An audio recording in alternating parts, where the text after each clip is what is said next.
My name's Carol Iman, and I'm the Nashua Public Library's Outreach and Marketing Librarian. Our event today is part of a series of programs that we've been doing that are related to the 2021 Nashua Reads book, which is titled Homegoing by Ya Jesse. I want to remind you that there is still space available for our virtual program with Ya Jesse. That will be held on Sunday, October 17th at 2 o'clock. And I'll put a link to registration in the chat tonight if you'd like to register for that. And this fall, we've been holding forums for candidates for local offices. The final forum in the series will feature the candidates for Nashua's Board of Education. And that will be held on Thursday, October 21st at 6:30. And I'll put a link for registration in there in the chat for that too. Some Zoom housekeeping things. The way the meeting's set up tonight, you'll only see video of the speaker and of me, and all audience mics have been muted to reduce background noise. Enter your questions by clicking the Q&A bar on your Zoom toolbar. We ask that you don't use the chat for questions, keep them all in the Q&A, and then Megan will answer your questions at the end of the talk. If you have any glitches with Zoom tonight, you might try turning your camera off to get more bandwidth if you have it turned on. And you can also try leaving the meeting and coming and rebooting your computer and then coming back in. Our program tonight is being recorded, and I'll email you a link to the recording either later tonight or tomorrow. Okay, so our guest tonight is an anthropological archaeologist at UNH. She has conducted research in North America, Europe, and East Africa. One of her major research projects has focused on Native American regional organization in the Northern Great Lakes region in the period preceding European contact. She has explored how local communities construed and used ceremonial monument centers to facilitate economic, social, and ideological interaction in this period. She also examines the critical role of food storage during this period.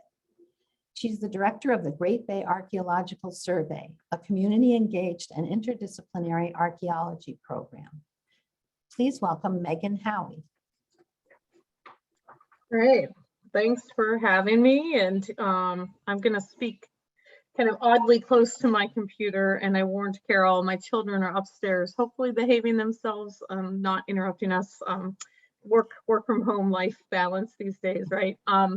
Ongoing. So I am an anthropological archaeologist. I know that doesn't roll off the tongue so easily, but essentially I do, my approach to understanding our past is as an anthropologist first is what can it tell us about people's places and legacies for the present that we can use to understand our place in the world better today. And most of my training and research for years was on what we call the pre-contact period in North America. And about five years ago, I started a local project in the Great Bay Estuary here in New Hampshire, and really have focused and become fascinated with what I'm learning about this earliest contact period. So now I play a historic archaeologist, learning the post-contact material culture. And that's what I'm going to talk to you about tonight is some of the findings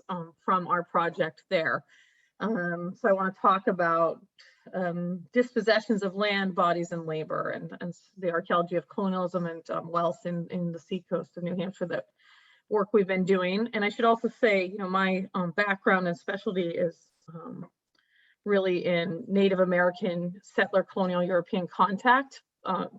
That's my, training and grounding and expertise. And you'll see a lot of that in today's talk. But as I've done this work, you see all these things are interconnected and you can't just focus on one group or the other. And we've been kind of constantly surprised to find a lot of evidence of chattel slavery, African slavery, and some really interesting connections between colonialism, Native peoples relationships, and wealth, land wealth, and Native peoples, and then African slaves. So I'm just going to lay that out, but know this is, a work in progress. It's ongoing, and these have been some of the most kind of surprising to me finds. So I hope I can share some of that with you, and I hope you ask me questions at the end. I love questions, so I'll try to leave lots of time for it. I want to start formally with just acknowledging that, and I see the chat, huh? What's going on?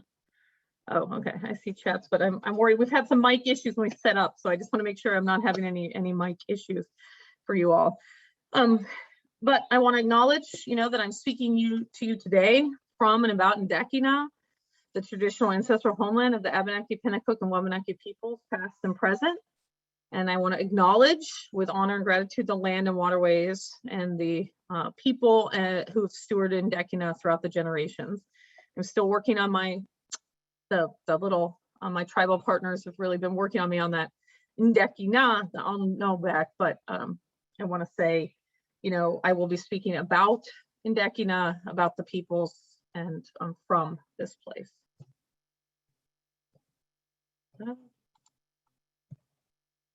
So, I'm talking about European global colonialism, right? The European and Euro-American geographic conquest of North America, right, is the time period I'm focused on.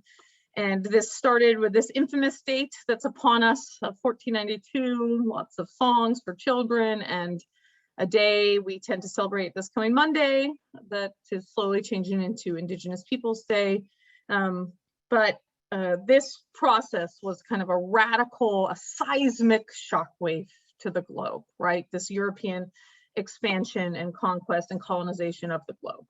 And this Northeast New England, where we live, the name embodies it in its name, was a central part of this global process.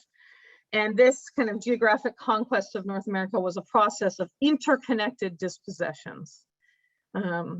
First and foremost was the dispossession, the physical acts of the expropriation of indigenous lands, but also critical in the process of kind of physically expropriating indigenous lands was also the construction and naturalization of particular cultural concepts that didn't exist before 1492 and that were imposed, didn't exist in the New World before 1492, that were imposed from the outside and constructed kind of and inscribed on the landscape and the peoples. And this was the concept of land as property in the first place, that land could be expropriated, that it was property that could be taken, that indigenous peoples were savages needing to be civilized, right? This is a cultural concept that's constructed at this time and imposed on the landscape. And this cultural concept of colonial political legitimacy and legality. I think that's really important in tonight's talk, is this amazing process of legality that comes to the New World, that starts writing deeds and marking boundaries and making it all seem like a very legitimate process of dispossession. That was, that we see kind of across the globe, right? This like amazing rapidness of legality of the concepts of property and righteousness being Eurocentric, and indigenous peoples not understanding and not being literate and all the things that come with that, right? So these dispossessions of land are also tied to these cultural constructs of property as land as property, as commodity. And so this is a big global process. Like I said, it's this kind of seismic shockwave across the globe. And, right here in New England, a big part of it. And here in the Great Bay Estuary, here in sea coast of New Hampshire, this was a really important frontier zone of the British Empire in the New World. And in the 17th, starting in the early 17th century, so the early 1600s. And I want to kind of explore this process of territorial dispossession and the rise of land wealth with one case to try to illustrate the complicated historical arc from the dispossession of Indian land that led to intergenerational colonial settler wealth that led to slave owning, which was the dispossession of African bodies and labor, right? So that's the arc I want to kind of trace in this talk, in this case study from Great Bay. This commodification of land into property, property into an item of market value, which eventually enabled commodification of bodies for labor to extend wealth, right? This is really the story of emergent capitalism, you know, as you know, across the globe. And many scholars say we're living in late capitalism. So this is this arc playing out, and I'll try to tie that up a little bit at the end. So during the dawn of colonialism, I keep seeing the chat. I'm sorry, I want to make sure I'm not heard or something. I apologize, but you know, so starting in the 1600s, English colonists start coming to the Great Bay Estuary, the seacoast of New Hampshire. The Great Bay Estuary, I should just take a minute to say, if you're not familiar, I know I'm speaking to people in Nashville, but it's beautiful, amazing ecosystem here on the seacoast of New Hampshire. One of the largest, most complex recessed estuaries in the Atlantic Ocean. A truly unique ecosystem with these 7 rivers that conflude into these bays that ultimately flow out to the Atlantic Ocean there in Portsmouth. And many of you might have visited the Isle of Shoals, right? This rich ecosystem, unique and rich ecosystem, particularly sensitive to human impacts as well, I should note, for a lot of my work focuses on the ecological degradation in this landscape after the dawn of contact. But really rich lumber area, furs, fur-bearing animals, fish, also, you know, lumber and fish above all, right? And kind of a great pathway, easy exit for items, natural resources out into the West Indies trade. So during this period, no aspect of the Great Bay was unaffected during the 1600s and 1700s with this kind of shock of colonialism, from the waterways to the forests to the soils to the peoples. And these changes are still playing out in the contemporary landscape. So kind of what and who was the early colonial period here in Great Bay? Great Bay was part of the British Empire, but its geographic position really left it in a frontier zone between French Quebec and English Boston. So this region was really kind of a Wild West. I know we think like, oh, we live in New England, there's nothing wild, you know, west about it, frontier about it, but this was really the kind of northern reaches and the interboundary zone between the French and the British empires in the 1600s. And the people who came, the colonists who came and settled here, were really not Puritans like those in Boston. They weren't here for religious reasons. They were here to get wealthy, to get rich. A lot of them were second and third sons who couldn't inherit land in England, so they came here. They were here to stake their claim. They were drawn by the bounty of fish, fur, and lumber, like I said. There was more mixed religious practices here in the 1600s than in like Boston and traditional like New England colonial times. There was Quakers, there was, you know, loyalists to the king. There was also Scottish indentured servants and eventually African slaves, and of course native peoples we'll talk a lot about tonight.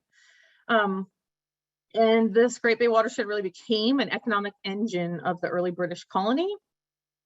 The first, you have an ecosystem, no dams, and they build the first mill to mill lumber, water-driven mill in 1634. By 1670, there were 15 mills, and by 1705, there were more than 70 mills. So when I talk about this idea of like a seismic shock too, it's a social shock, but that's a really big ecological shock too. That's a big part of my research, so I'm not going to get into the details of that, but just thinking of a ecosystem with no dams and to within like 40 years be, you know, all the rivers become dammed. It's pretty interesting ecological moment. All these dams, I think it's really important to emphasize, are significant native places. The falls. Falls are some of the most important places, the head of tides, the falls where the fish spawn. So I think that sows the seeds of a lot of discontent that comes a lot later, but it comes a lot later, and that's part of my talk tonight, than what you might have heard in history books. But, you know, a lot of the,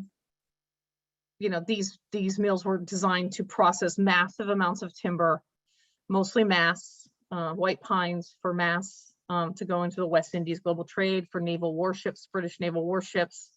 So this first half century of colonization just really radically changed the land, the estuary. It reconfigured human ecology, and it made some British colonists very wealthy.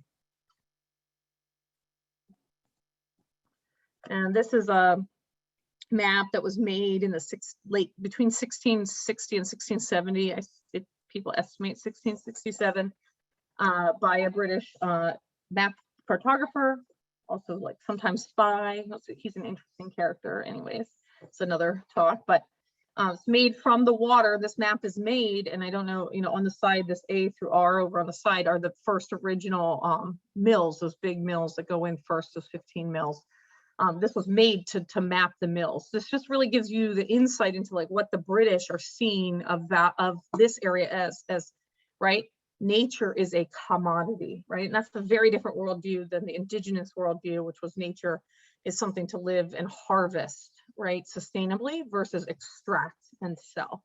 And this map is made at, this is a great effort commissioned by the king, to map those mills, to map where lumber is coming out of. But it's a pretty good map for its time.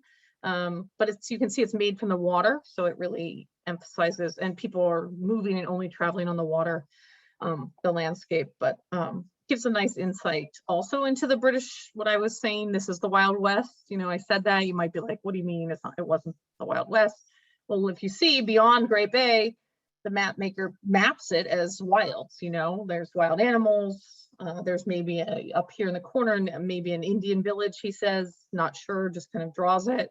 So really, a nice insight into the British view of this as an economic engine, past which is kind of the Wild West.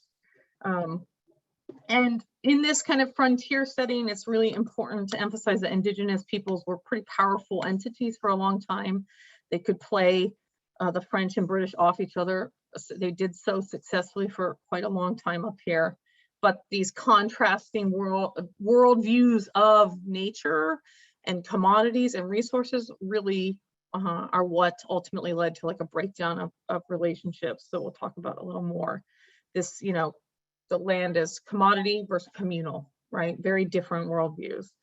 But there was a long period of interaction, my work shows, and we'll talk about that, before violence. So I think it's really critical to see this period as very complicated and nuanced time period. The 1620s, say to 1680s in northern New England is not a story of Native people meet British people and they fight. That's just not the story. That is more of the story of southern New England, of violence. And that's the story we often hear, that things go south very quickly. South in the south, sorry, but up here, all of our work and historic work and my work with tribal partners really suggests a much more nuanced relationship for a long time. And we'll see some evidence of that here in just a bit. But by the 1675, there's a major war it's King Philip's War, it's called, from the British perspective, in southern New England. And that violence does eventually start to ripple north up to New Hampshire and Maine. And we see increasing hostility, really though, in the 1680s, increasing violence between Native peoples and British. But I just want to emphasize too, it's Native peoples and British, but the Native peoples are always armed by the French. So the French are also, helping provoke this kind of geopolitical interaction as well. It's local and global at the same time here. There's a big attack on Dover in 1689, and then a very large kind of, maybe marking almost, the real end of any kind of relationships between Native peoples and the British in general in this area in 1694. It's often called the Oyster River Massacre. I'm not going to go into the details of that massacre and would like to do air quotes around that term, but it's a pretty devastating attack on the British settlement along the Oyster River here, by Native peoples and French soldiers, a few French soldiers and French priests actually who come with them. Anyways, it's a cool, interesting topic in its own right. But that kind of marks the end of that time of relationships. So my work has really focused on looking for and surveying settlements like residences, civic centers, and extraction sites in the Great Bay from the 1600s. So we look for like houses that became garrisoned or used in kind of defensive ways. We look for meeting houses, civic centers, and then sawmills, and the first mills and the impact of those. And this is the Great Bay Archaeological Survey. It's been done in collaboration with the New Hampshire Scrap Program, which is a long-standing volunteer archaeology program. So my project's all volunteers and students from UNH. It's a really great project. I would say come out and dig with us, but I'm not sure our plans for next summer, but we take volunteers. Before COVID, we had 40 some people would show up over the course of the season, 40, 50 people even. So it was a great community engaged project. But we go wherever. We use historic documents and traditional archaeological approaches, and then like the latest technology available to us to look for these these early 1600 sites across the Great Bay. We've spent a lot of time focused on the Oyster River. We've had a lot of success there, finding intact sites. So using, like I said, survey technology, a lot of walking fields, looking for sites, digging shovel tests, which are holes on grids, looking to see if we find colonial period artifacts. Again, using the latest technology too to help expedite our search. We'll go anywhere we think we can find one of these sites. So no ticks, no poison ivy. I got poison ivy on my eyes 3 times this summer, so that's fun. So nothing will stop us if we think we can find something interesting to tell us the material evidence of this historic moment of context. So this is ground penetrating radar we've used to try to help us find sites. Drone technology, do a lot with drones, with LiDAR, hyperspectral imagery. These are my colleagues from UNH. I have great collaborators in the earth science program here at UNH. I'm an affiliate faculty in Earth Systems Research Center, so I have a lot of access to cool tools like this, to expedite our finds. I work a lot, like I've mentioned, with tribal partners from the beginning. This was Paul Pulio, the head speaker of the Cowsick band of the Pennacook Abenaki peoples, and his wife, who's the head female speaker. They've been working on the project with me from the beginning. We develop questions together. While I'm looking for British sites, this is a time where British history and Indigenous history are completely intertwined. So using all these methods, community members, we're going out looking for these sites. And we've gotten lucky. We found a couple amazing sites, and I just want to go into a little detail on one to get us to that arc I was talking about. A family, an early settler named Robert Burnham, acquires property in the Oyster River. Here, further up the Oyster River, I'm circling a map of his garrison. On the Scott map, if we orient north, you can see the north arrow is pointing to roughly where it was. We got, using maps and records and local knowledge, we found this extant foundation, and we've done a lot of work at this site exploring the Burnham Garrison. So the first owner of this land was actually one of the earliest British settlers into the region named Ambrose Gibbons. He worked with John Mason, and he helped build South Berwick, and then he came here and got this land. He was granted 200 acres here as early as 1640, from what we can tell.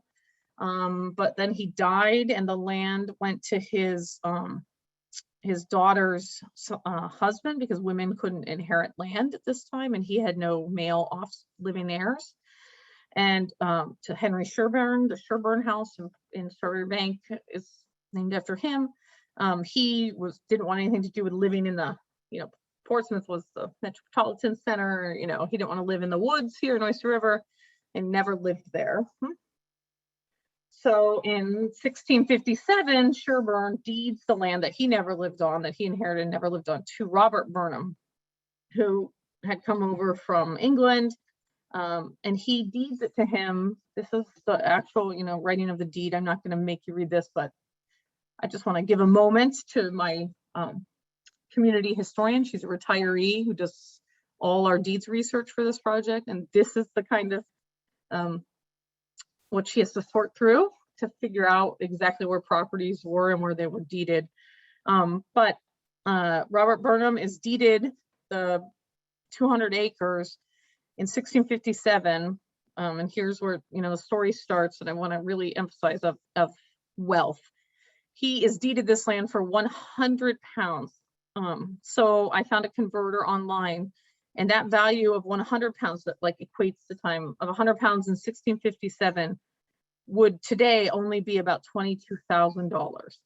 So think of 200 acres on the Oyster River and the value of that today. It's in the millions, right? So it's not even close to equivalent. And this is that start of tremendous land wealth, right? It is like a fire sale of Indigenous lands here in the Great Bay and pretty much all of New England, right? People start partitioning off, making up deeds. Sometimes treaties are signed.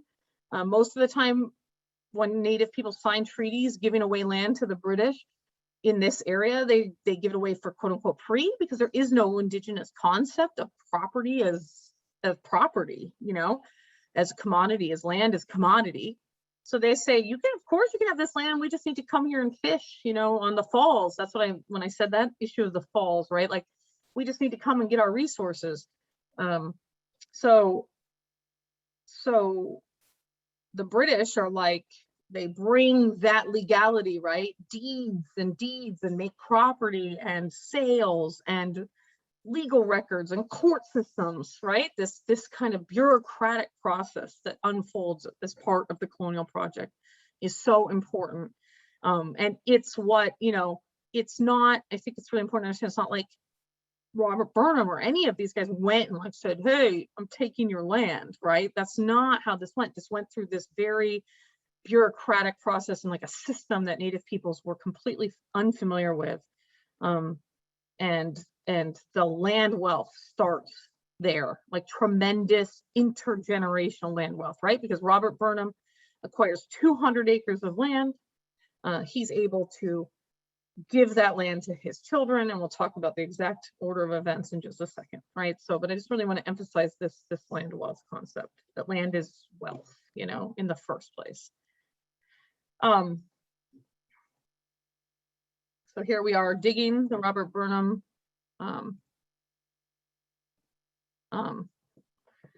you know, start digging this foundation. These are just some hopefully, you know, photos of us working in the field, community members, students, a big array of people.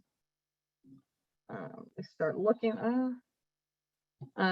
This is, you know, we can tell right away that the Burnham family, you know, is so this is the Gibbons house that becomes the Burnham house in 1657. So and it's occupied pretty much from the archaeology we can tell and the deeds to about 1720, when they're, you know, they moved downhill. It's up on a hill. We see pretty good evidence early on of wealth. This is, you know, they're out here in a pretty rural area, but they're drinking out of German beer steins. This is Westerwald from Germany, imported, you know, all the way from Germany. So, you know, living in a rugged location, but having access to global goods. So, you know, some signs of wealth there. Just some cool drone imagery of some buried foundations we found at the site. There's a lot more at this site than meets the eye from that original picture.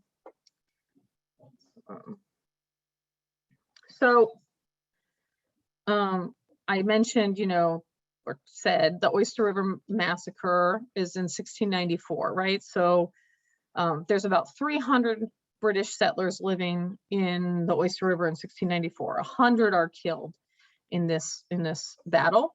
It's not really a battle, it's like an attack.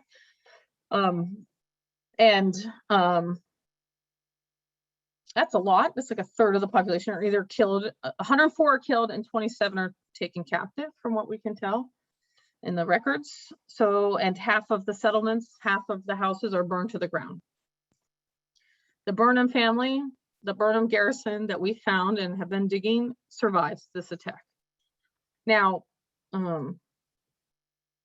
all of their neighbors are killed, every single one of them around them. Now everyone has like lots of land, but all their neighbors are killed, but they're not. The history story goes something like this. The Burnham family, somebody had a toothache and they heard a gunshot and realized something was going on and ran down and closed the gate. That's the story of why the Burnhams, unlike all of their neighbors, survive. Seems like a fishy story to me, but I'm an archaeologist, so I need material evidence to know something's suspect. We dug the Burnham family garrison. This is their hearth in their house. I should just mention the term garrison is a really confusing term. You think of some fortified structure, but really in the 1600s, they call whatever house is like kind of the biggest house around, and the British sometimes would send soldiers to if people felt worried about attack. They would then be like, that's the garrison, but it's just a normal house. It just might be a little bigger and neighbors would know, okay, the British, you know, if something happens, let's run to our neighbor's house, you know, that's the garrison. So it's a misguided term. I think people think of like some big structures, and that's not the case in the 1600s.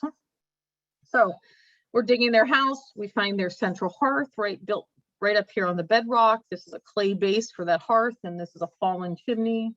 Hopefully you can, as an archaeologist, just can trust me, or you can ask me later. I don't have a laser pointer. I don't know if you can see my thing, but here's the clay pack to make a dead flat support for a hearth, and then the fallen chimney. So we excavated this central hearth, and what do we find in this hearth? This is in the hearth. We recovered several pieces of a Native American stone axe that had to be like in and on display on their hearth. The food out of this hearth, the only plant products are corn, bean, squash. That's the native trifecta of crops, so native crops. The animal remains from this house, right? The British are kind of known to really want to appear British and be British, and part of that is domesticated animals. You know, they bring sheep, goats, you know, especially sheep around here, you know, really we're British and we eat British food. We're not savages. We don't eat wild food, right? Most of the animal bones from this site are moose, seal, cod, wild foods, bird, right? We have some sheep. We have, you know, some sheep. We have some, but the dominant food products are wild products that they had to learn how to hunt, process, and use from native people. And they have native tools in their house, right? So they survived the massacre. My research suggests, and I would just, you know, I would argue pretty heavily, you know, it's always an inferential argument in archaeology, but they survived the massacre not because someone had a toothache, right? They survived because they have a relationship with native peoples. Adding further to that, if you want to go back to the historic documents, the group of the 200 native peoples who had come down to kind of attack Oyster River, again, armed and prompted in part by the French as well. Got to always keep that in mind. They are known or said to have camped overnight in the field, the Burnham field, the field below the Burnham's garrison. If you were in a battle with somebody, why would you sleep under their house if you were worried they were going to shoot and kill you, right? They weren't. They knew them. They had a relationship with them. They were eating native foods. They were killing wild animals and knowing how to process them. They were trading, at the very least, for native objects that we have in their house. We continue to find, you know, over the years, more and more native products in the houses, native stone tools, these kind of features. So Burnhams come, they acquire a massive amount of land. They develop good or functional, anyways, relationships with Indigenous peoples. They acquire Indigenous lands, you know, through this bureaucratic process. They develop trade relationships, if not more, you know, interactive or friendly. That part I can't really tell you, but there's a relationship that's not violent, you know, that's functional, economic, what have you. So they develop this relationship. They survive the 1694 attacks, the Oyster River Massacre, right? And all their neighbors are killed. And what happens? They get all their neighbors' land. They acquire through like these quick deeds because their neighbors are all killed, all of their neighbors' land. They become massive landowners, like really massive landowners, like hundreds upon hundreds of acres. Their property stretches all the way from Oyster River, the mount to the Lamprey River down in Newmarket. I don't have a map exactly, but if any, I mean, it's so much land, right? They acquire tons and tons of land. Robert Burnham passes that land to his son when he dies, Jeremiah Burnham. When Jeremiah Burnham dies in 1718, right? So Robert Burnham, all the neighbors' land, passes that land to his son. This is that intergenerational transfer of land wealth. When Jeremiah dies, he's wealthy enough that he's buried by a slave. We found this record. So he has become so wealthy.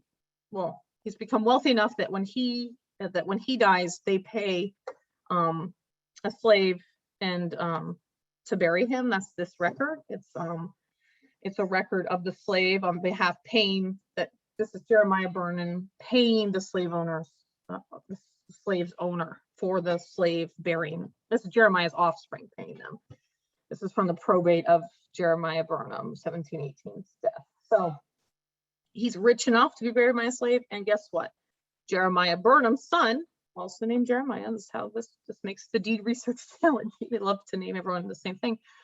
His son becomes a slave owner, right? So we have Burnham's coming to the New World, Robert Burnham getting land for almost nothing, developing relationships with Indigenous people that spare his life in a big, event. He acquires all his neighbors' land. He's able to deed that land to his offspring, who are then wealthy enough when they died, about 20 years later, to not even 20 years later, about 20 years later, to be buried by a slave. Their offspring are wealthy enough. By the 1720s, we see them being pretty big slave owners for this area. So by the mid 1700s, Jeremiah Jr. is a slave owner. We see that they own an entire family. We have the records of a marriage of Belmont and Venus with the last name Barhue. And they're said to have been brought from Africa to belong to Jeremiah, now Jr. Burnham. And the entire family lives on the Burnham farm on a point that the Burnhams own called the N-word Point in the history books. I haven't found this site. I don't have permission from the landowner for that part of the property. So it's a great project waiting to happen, but they owned an entire family. That's pretty unusual. The family was 7 children, so 2 adult slaves, and then they owned 7, so 9 slaves, like an entire family. So the slaves have 7 children, and they have separate quarters. They have enough slaves. So often you see one house slave or something like that, but they're wealthy enough to own and build quarters for the slaves, their slaves. They do sell some of the children over time, and they also send when Jeremiah Jr.'s daughters married, they sent them with one of the slave children to be like their house slave, and so they kind of send their slaves off into the community with their daughters. And I put this here. This picture was this week. It's funny how the world, I guess, works in interesting ways, like things you start thinking about them. I had known that Jeremiah Burnham had sent his daughters with slaves. And I had always known, and I had read a record of the one daughter was so close with her slave, I mean, for what that's worth, that she had buried the slave, slave buried near her grave. And I've known the general cemetery where, the family she married into cemetery. The landowner has always been hesitant to let us work on that property. This week, I got a call and they said that they're doing some landscaping and they wanted me to come take a look around. It's kind of amazing. So we hustled out there and I found the Burnham daughter's grave, and I started looking around and I found this, what I consider to be likely the headstone of her slave. We know that slaves, Indigenous peoples, I should also note Indigenous peoples were also sometimes enslaved. That's a really important piece of this puzzle as well. It was often sold into slavery into Barbados and stuff too. But they didn't get marked headstones, you know. And here, I think this is the headstone of one of the daughters' slaves. It's right near her standing carved headstone. That was a pretty poignant moment this week. I guess something we've been thinking about, and then giving this talk. You know, this is inscribed in the land that we live in, and it's under our feet. This history, this violence, and we don't know a lot about it. And you know, why the past, and why do we think about these things? You know, I was reading a book by a great scholar, Catherine Sharp today. She was talking about the fact that we live in the wake of colonialism and territorial dispossession and chattel slavery, right? Two key components of colonialism, right? Territorial dispossession of Indigenous lands, the chattel slavery of African peoples, right? And we live in the wake of it, and the wake of it lives in us. You know, it lives in our society. And this wealth and this transfer of land wealth and this dispossession of labor and land that put Indigenous peoples and African peoples behind in a way, you know, it was hundreds of years ago, but what happened to the Burnham family and the way that wealth transferred never happened for Black peoples or Native peoples until much more recently, right? That's the wake. I'm not an expert on, I'm not an economist or contemporary economist, but I've given this talk at with Black New Hampshire Heritage Trail Tea Talks, and they had a scholar talk with me who brought the piece forward, the modern era. And so this is data that he used. So that's, I want to give credit. I'm not an expert on this, but wealth, you know, today, and now wealth inequities are like constant, persistent, right? In 2019, the median white household held $188,000 in wealth, which is 7.8 times that of the typical Black household that held $24,000 in wealth. You know, so Native wealth data is held by tribes. It's not generally collected at a federal level, so it's hard to find. But from a little bit of digging that I did, the last time they had a census, Native households only had 8 cents of wealth for every dollar that the average white American household had.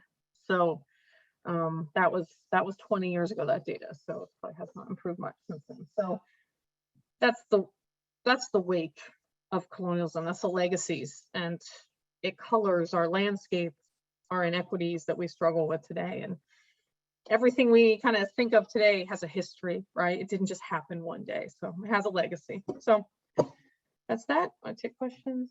Oh wait, hold on. So I like to end with I always try to do, normally I would do like a sun down, but with Great Bay, and especially when I talk about this topic, you know, I think this is a dark and stormy day in the field. And, you know, sometimes Great Bay's histories are violences and complicated legacies, but I think doing the archaeology, working in the landscape, we're trying to bring these to light, you know, more and more of these untold stories, I guess, we're trying to bring forward. So the sun, put the sun on things, you know, the light where it hasn't been. And I just want to say I'm about to launch next week, like with trying to get some media attention, local, you know, like, but I've made a story map, a really nice map to highlight all the people that have worked with me on the Great Bay Archaeological Research Project. So if you go to this bit.ly, it'll take you to a story map where you can see it's made for a general audience of kind of why we've been doing GBAS, some of what we found, interviews with, you know, little recordings with my tribal partners, with my community volunteers. So spread the word, share the map around if you think it's cool. So, okay. Hey, thank you. Yeah, we do have a couple questions. So as I mentioned earlier, if you have a question, if you could type it, click the Q&A button in your Zoom toolbar and type it there. So Kate says, do you have any recommendations for rigorous and up-to-date but accessible books for lay people who want to learn more about local pre-contact Indigenous peoples and or the early settler colonial era in New Hampshire? Lots of things I've read don't go into much detail before the mid 1700s.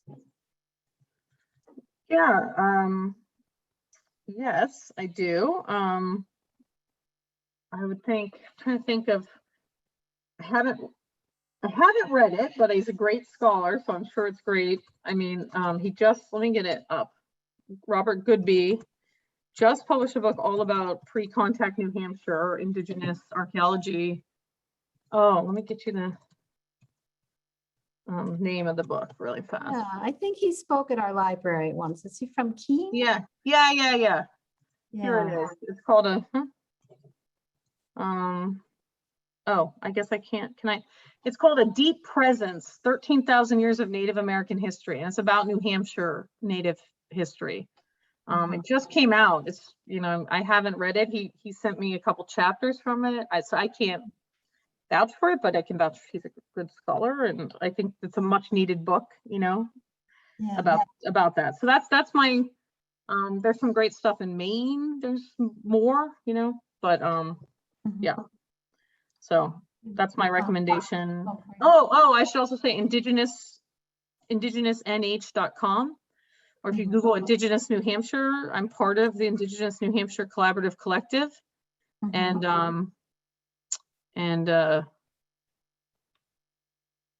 yeah, so it's a great resource. There's blog posts from tribal leaders. There's a story map there too. It's great. So indigenousnh.com too, great resource. Yeah. Oh, good. And so Megan made a comment that Robert Goodby is going to be speaking at Toadstool Books soon.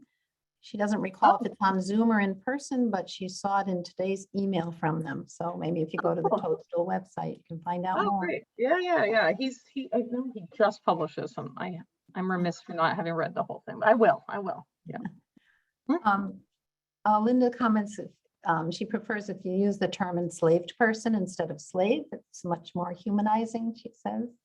Yeah, it's you know, when I write, first of all, I'm not an expert on slavery, I just want to say, but I think it's also humanizing, but it's important to really emphasize chattel slavery was fundamentally based on dehumanization of Black bodies, right? They were not seen as human, and that's how it was so successful in promoting wealth, right? So if you humanize, if the colonists did not humanize their slaves, that's the fact, right? Yeah. It's that there's some great philosophy about that dehumanization is so essential to the project. But when I write, I do use the term enslaved person. So yeah, enslaved person, but yeah. But I really want to emphasize the importance of saying chattel slavery. Like this was not the one-off, you know, slave kind of situation. This was like global and systematic. So it's important.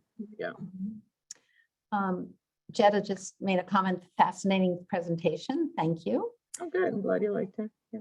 And Kathy says, what do you recommend as a next step to adding a land acknowledgement to my email?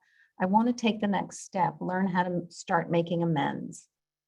Yeah, it's great. I would, again, I'm going to just promote a website I'm part of, but the indigenousnh.com. They have a whole section there about land acknowledgements and suggestions for doing just that. That group is a big community activist group. I'm not trying to take any of their credit. I'm one small part of it, but they've helped a lot of places adopt land acknowledgements and Indigenous Peoples Day. And they have some nice wording. It's really important, I think, the wording that they put up there to also one of the harder things, I think, in New England to put in your land acknowledgement without, in New Hampshire, especially without federally recognized tribes, like the lands were on there were never treaties that ceded this land. So it really is unceded territory. That's a really important part of it. These are unceded lands, you know? So, but yeah, go to indigenousnh.com and there's a whole section on land acknowledgement. It's a great resource for the public. Yeah. So Gina says, we have a land acknowledgement post planned for Monday on the National New Hampshire Civic Sounding Board. That's a Facebook group. Oh, great.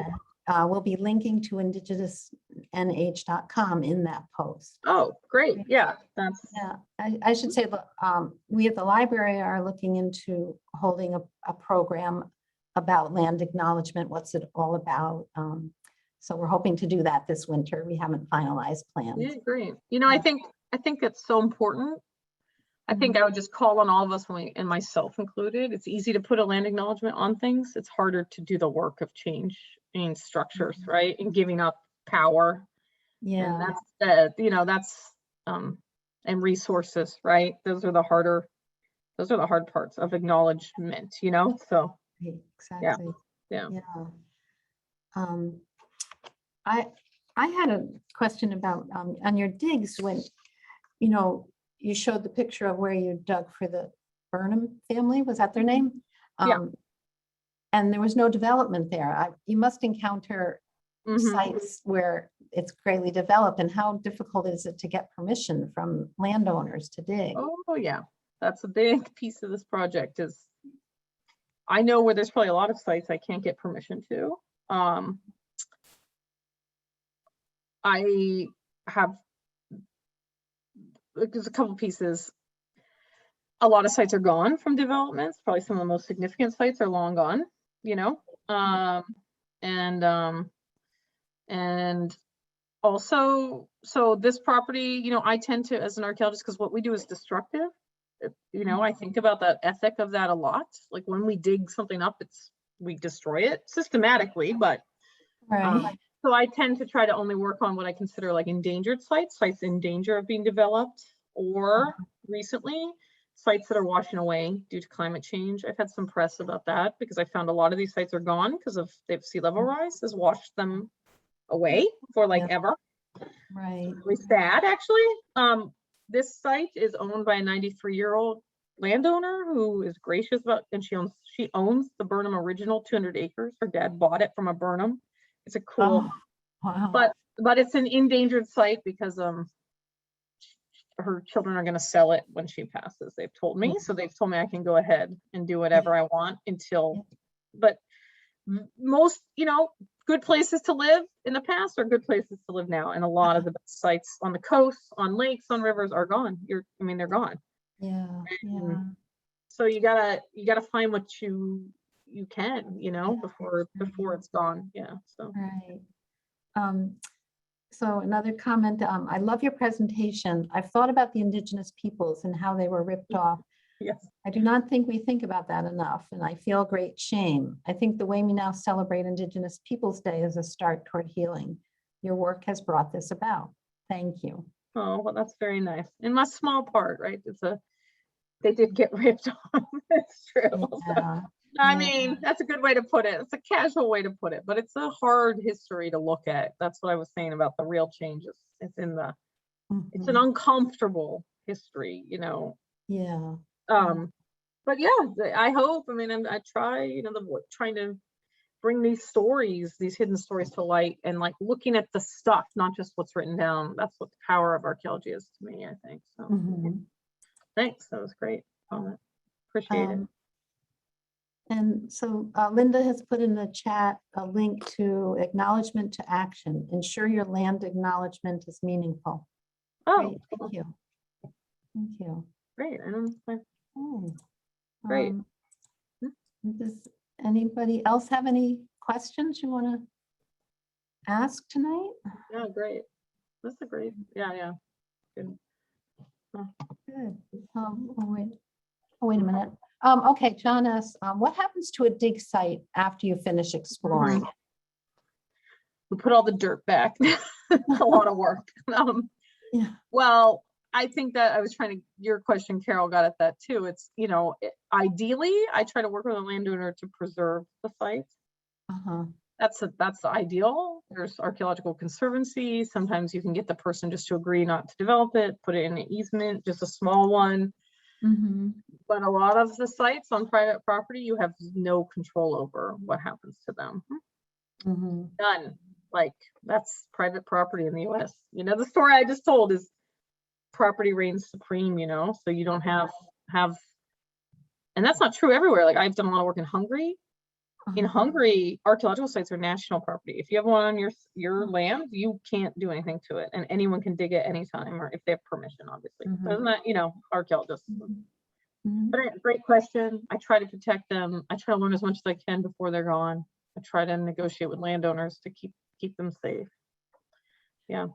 And Eric asked, did the French have a very different way to treat and deal with the Indian natives versus the British?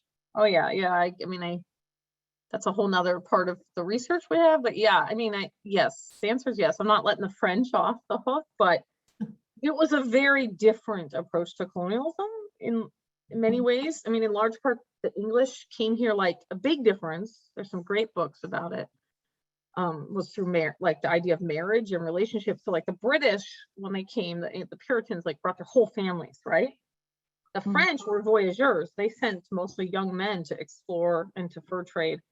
And they intermarried a lot with native peoples, right? It's in the Great Lakes up through Canada, and and so there was the Métis still today, these mixed, that are like mixed communities. I mean, the French was still after commodities and land and resources, but they sent a smaller number of people, and they sent mostly young men who then intermarried, and they just by de facto had very different relationships with native peoples because they were there, became their families. And they had much more of this, the Catholic approach was different than the Protestant approach they were much more accommodating of syncretism in religion than the Protestant approach. Is we, no native stuff in anything, whereas the Jesuits were more open to native peoples being Catholic enough, and keeping their traditional practices on the side. So yeah, it's different. In the end, it's still colonialism. It's still, but yes, it was very different, very different. Yeah, that's interesting. Yeah. Okay. Anyone else have any more questions? Okay. Good. I think that's everything. Well, Great. thank you everyone for Yeah. coming, and thank you so much, Megan. It was really very interesting. I Great. appreciate it. Yeah, thanks for having me. Have a good night. Okay. Yeah, and I'll send Indigenous out, Peoples Day, do something for it this week, right? So right. And I'll be sending out, everyone who registered tonight will get in their email, will get a link to the recording of it, so you can share it with others. Okay. Good night. Thank you. all right. Bye.